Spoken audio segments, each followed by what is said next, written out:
Today, we're looking at how to roleplay a sorcerer filled with innate magic. We're going to be taking a look at what the player's handbook tells us about a sorcerer in terms of their lore and narrative, how that lore and narrative of a sorcerer is represented in the mechanics of the game, and of course, my favourite bit, which is the useful questions that you can ask yourself in order to elevate your roleplay performance of your sorcerer and help them to stand out at the table. So first of all, taking a look at what is it that makes a sorcerer. The player's handbook tells us that sorcerers are filled with innate magic, and this magic is part of their very being. It's not something that they learned like wizards may have. This is something that was inborn. Hereditary, if you will. They just have this innate ability to tap into magic. And their power often emerges mysteriously in early stages of their life. Now, the origins of their power can be traced to unusual, personal, or sometimes ancestral events. Some examples that the player's handbook gives us is maybe a dragon's or dryad's blessing.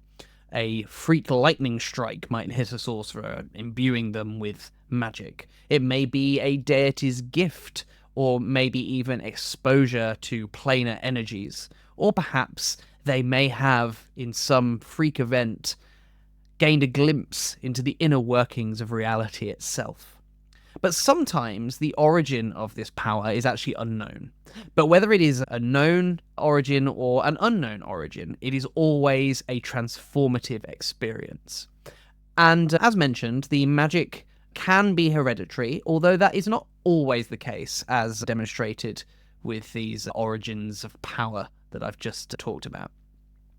So what is the nature of their magic? With a wizard, we know that they are learning it. With a warlock, we know that they are gifted it by a patron. But with a sorcerer, their magic is raw, it's chaotic, and it's restless. It wants to be used. Sorcerers must learn to channel and control it. Think of sorcerers as, to use a pop culture reference, think of sorcerers as the X-Men of Dungeons & Dragons, in that they have this ability and now they have to learn how to use it and how to hone it. And of course, as they grow, they become more attuned to the origin of their power, whatever that may be, and this can result in rather unique powers and expressions of magic that perhaps wizards and warlocks and even bards may not be able to tap into. But, importantly, sorcerers are rare. They sometimes can be found in bloodlines which once a generation brings about the coming of a sorcerer. However, equally, sorcerers often appear as a fluke of fate or destiny. Again, those freak incidents like the lightning strike being a prime example of that. But sorcerers are special in that they stand out. Their magic is ultimately impossible to ignore because it is so raw. So, that's what the player's handbook tells us about what a sorcerer is and what it means to be a sorcerer. But how is this lore and narrative represented in the mechanics to bring these elements of the story of being a sorcerer to the fore? So I'm going to go through the mechanical benefits here. This is a summary of them, it's not full detail. If you did want to see exactly how these mechanics work, I'd recommend checking out the 2024 Player's Handbook. You can also access the free rules on D&D Beyond, which will have a breakdown of all of these. So this is more summaries of the features. So at level 1, you gain the spellcasting ability. You know 4 cantrips. These are spells that you can cast an unlimited amount of times, and you'll gain more of those at levels 4 and 10. You're able to prepare 2 sorcery spells at level 1, and that number of spells will increase with your levels. So as you level up, you'll gain access to more sorcerer spells. And you use your charisma as your spellcasting ability, and you're able to use an arcane focus to focus that spellcasting through, rather than needing the various material components, or at least the more mundane material components. You're able to funnel that magical energy through your arcane focus. And every time you gain a level, you're able to swap 1 cantrip or prepared spell. So whereas a wizard gets to do it every day, a sorcerer gets to do that when they level up.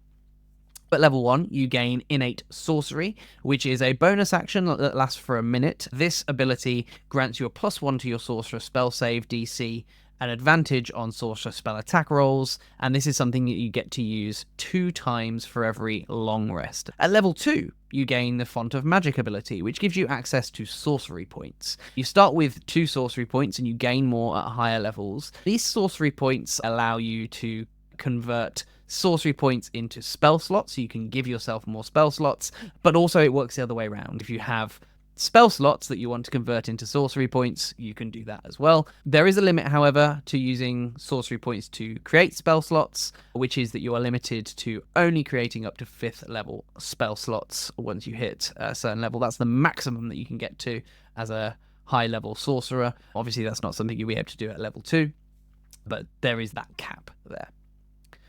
But why might you want to turn spell slots into sorcery points? The other feature that you gain at level 2 is the meta magic feature. We'll talk specifically as to what those options are in a moment, but you get to choose 2 at level 2.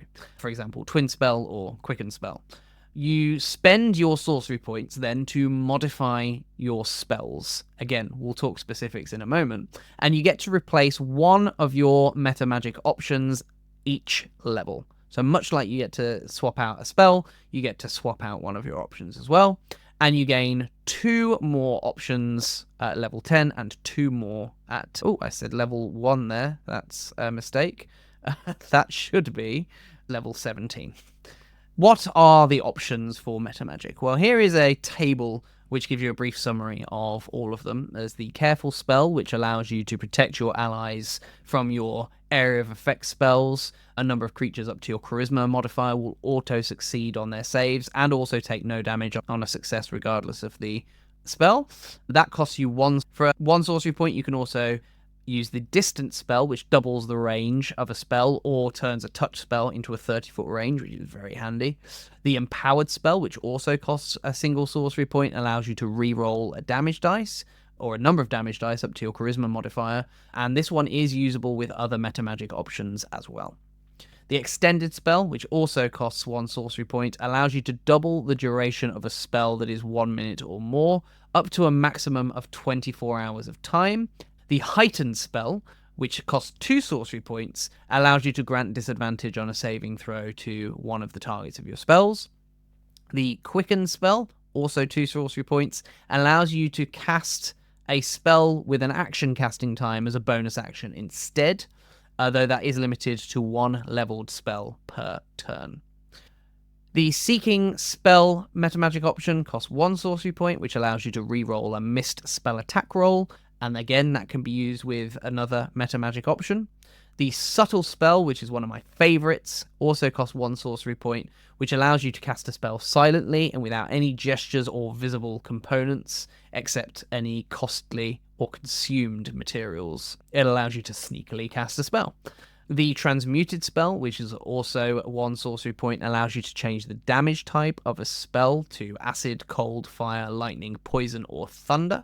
For example, if you were to cast a fireball, you could turn that into an acid ball for 1 sorcery point. And then the Twin spell, which also costs a single sorcery point, allows you to add 1 extra target to a spell that can normally target multiple creatures when upcast, for example, like Charm Person. Okay. So those are the meta magic options. Then at level 3, you choose your subclass. You'll find those in the player's handbook, and you will gain subclass specific features at level 3, as well as additional subclass specific features as you level up at levels 6, 14, and 18. At levels 4, 8, 12, and 16, you also gain an ability score improvement, which allows you to take an ability score improvement, or if you prefer, a feat of your choice. At level 5, you gain Sorcerer's Restoration, allowing you to regain sorcery points on a short rest up to half of your level, but you are only able to use this ability once per long rest. At level 7, you gain Sorcery Incarnate, which allows you to spend 2 sorcery points to activate Innate Sorcery if you are out of uses of Innate Sorcery. That is that one that gives you a few bonuses that last for a minute. So you can spend 2 sorcery points to activate that, even if you've used all your uses up. And whilst active, you're also able to use 2 meta magic options on a single spell as well, which is very cool. At level 10, you gain an expansion to your meta magic, essentially giving you 2 more meta magic options that you can have ready at any one time. At level 17, you gain a further meta magic expansion, giving you a further additional 2 meta magic options, giving you a total of 6 known. And again, you can swap a meta magic option out whenever you level up as well. At level 19, you also gain an epic boon of your choice, though it does recommend the boon of dimensional travel, which we'll touch on in a moment. You can pick an epic boon feat, or if you prefer, you can pick any other feat for which you qualify. So what is the boon of dimensional travel, I hear you ask? It is an epic boon that does require you to be level 19 or higher to gain, and it gives you the following benefits. It gives you an ability score increase, allowing you to increase one ability score of your choice by 1 point up to a maximum of 30. Normally you're limited to a maximum of 20, but this is representative of you moving beyond the limits of mortal men or women. This allows you to move the needle above those limitations to represent you, moving it almost into demigodhood. But you also gain the ability to use blink steps. So immediately after you take the attack action or the magic action, you can teleport up to 30 feet to an unoccupied space that you can see, which is very cool. Lots of bamfing around the battlefield, a bit like Nightcrawler, which is awesome. And then finally, at level 20, you gain Arcane Apotheosis, which is your capstone ability. And whilst your innate sorcery is active, it allows you to use 1 meta magic option per turn without expending sorcery points. So those are all of the mechanical benefits that you gain for being a sorcerer. So we've touched on the narrative of sorcerers, we've touched on the mechanical benefits. The question is now, and this is ultimately my favourite bit, how can we bring the sorcerer class to the fore in your role-playing performance? So we as professional actors know that one of the best ways that you can help bring out a character in your performance is to ask yourself a number of questions and really try and get into the detail of who this person is, where they've come from, and how they like to think about things. So let's go through these questions. So question 1, where did your magic come from, and how did you first realize it was a part of you? Was it perhaps a traumatic event that brought this magic out in you? Was it perhaps a more quiet moment, something that just happened as you maybe hit puberty or something like that, and just a quiet moment where you suddenly discovered these abilities for the first time? Was it something perhaps that you inherited, or perhaps a totally unexpected event? Again, the lightning strike being an example. So where did that magic come from? Next question. How do you feel about your magic being innate rather than learned? Do you take pride in it? Do you fear it?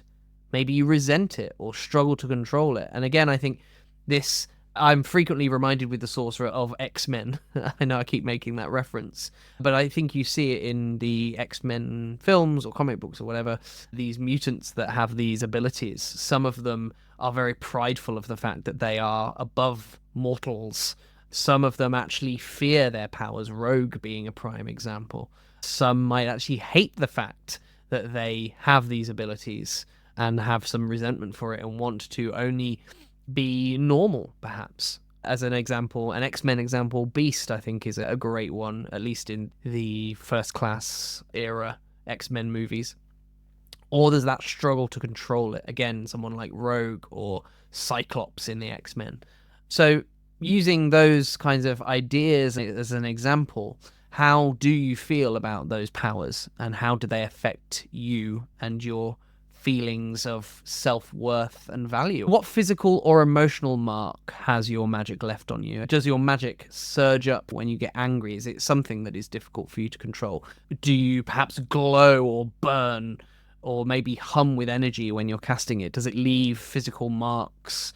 And maybe the idea of your hands becoming almost blistered and burnt when you unleash uncontrolled magical ability.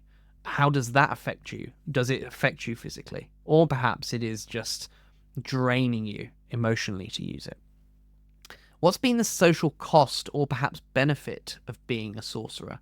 Again, we know that sorcerers are rare and that they are tapping into this raw magical ability that very few are able to do.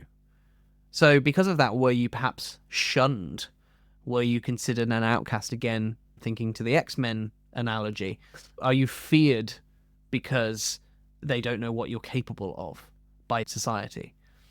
Were you perhaps worshipped because you are special, in that you are rare and that you are representative of magic choosing you or the fates choosing you? Were you perhaps worshipped in that manner? Maybe you were used. Maybe society tapped into your abilities and felt entitled to utilize them. Were you perhaps a shame to the family or the village? Were you therefore hidden? Or, much like being worshipped, were you celebrated? And not necessarily worshipped, but I suppose the difference is, were you somebody who was considered to be special, to have a gift? And is that something that you grew up experiencing? And how does your magic want to be used? And how does that align or conflict with your own desires? This was something that is only briefly touched on in the description in the Player's Handbook, but I really wanted to bring this to the fore. Like the idea of the One Ring in Lord of the Rings, where the ring has its own desires and intentions.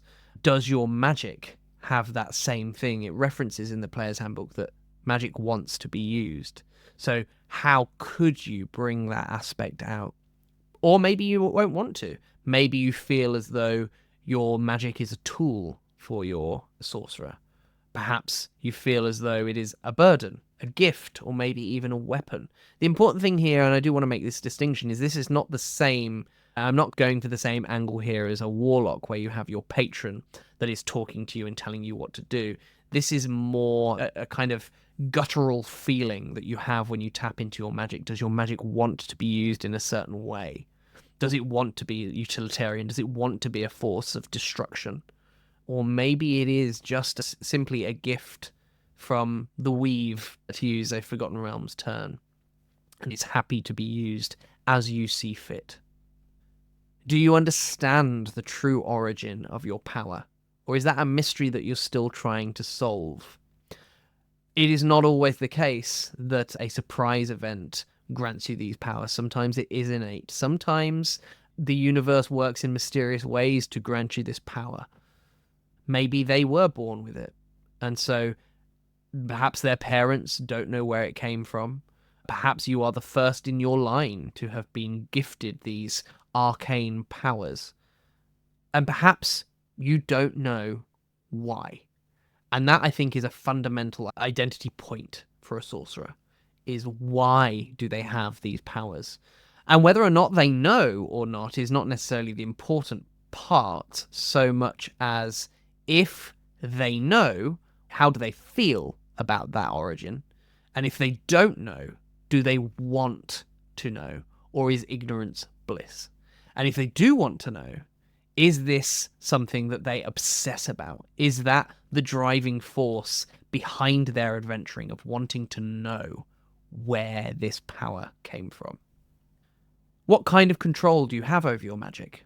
And what happens when you lose that control?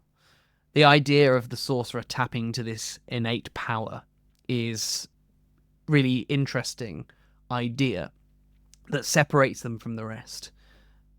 And I suppose the narrative of a sorcerer is learning to control that magic and that raw power that courses through their veins. So equally, that begs the question, how much control do you have? And as I say, what happens when you lose that control? Do you fear that you might lose control again at some point? And maybe that limits how willing you are to use that power in any situation. Perhaps there have been situations where you have tried to control a situation using your magic, and perhaps that attempt of utilizing your magic to manipulate the world around you has actually had catastrophic consequences for you personally, which may then affect how you might choose to use your power. Have you met others like you, other sorcerers, and how do you feel about them? We know that sorcerers are rare, right? We know that perhaps one of the questions earlier was, were you worshipped? How did people feel about you? If you were worshipped, if you were celebrated, if you were made to feel special, how do you feel as a sorcerer when you meet another one for the first time? And if you did a rivalry develop because you felt like you were unique, only to discover that perhaps you're not as unique as you thought? Or is the opposite true? Were you shunned? Were you hidden away from your society because you were seen as different? And because you were seen as different, that negative feeling around this innate power that you have, if that is true, if you meet a sorcerer for the first time, perhaps you had that kinship, that feeling of, oh, perhaps I wasn't so different after all. I just wasn't with the right people, perhaps. And that kind of identity, this battle with your own sense of self-worth, could become a crucial part of your sorcerer's story. How do you explain your magic to others, especially to those who think that all spellcasters are the same? The general public probably don't understand how the magic works properly, right? Because they don't have access to it, particularly in a low magic setting. They may see wizards and sorcerers as completely the same thing. They may not understand what the difference is. Some may even see clerics and wizards as the same, and so if they see clerics and wizards as the same, why would a sorcerer be any different?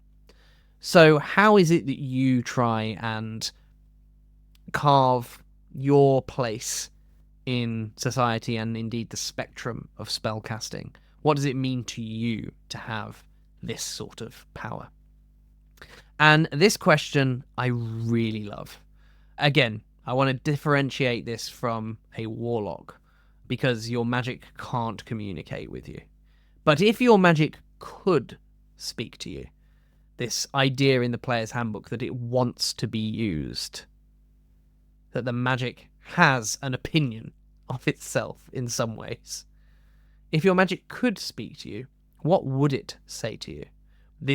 Your magic isn't actually communicating with you, but it's just a sentence that's said in passing in the player's handbook that I really want to tap into. This idea that the magic wants to be used. So if your magic could communicate to you, how would it want to be used? Because that could really influence the way that you choose to utilize your magic in any situation, whether that be combat, social interaction, or exploration. So really give that some thought. So those are the roleplay questions for how to really bring your sorcerer to life in your roleplay. I hope you found that helpful. I do have a worksheet that I will have put together. There's a link in the description which allows you to print that out if you want to scribble down some notes. That's available for free on our Patreon. Just head on over to Patreon, sign up for free, and you'll be able to download that yourself. Also, do feel free to leave in the comments any answers to any of these questions that you have yourself that may have brought your sorcerer's personality and background to the fore here. I really love hearing those, so please do feel free to leave those in the comment. But otherwise, if you did find this video helpful, do give us a thumbs up and click that subscribe button, and we will catch you on the next video.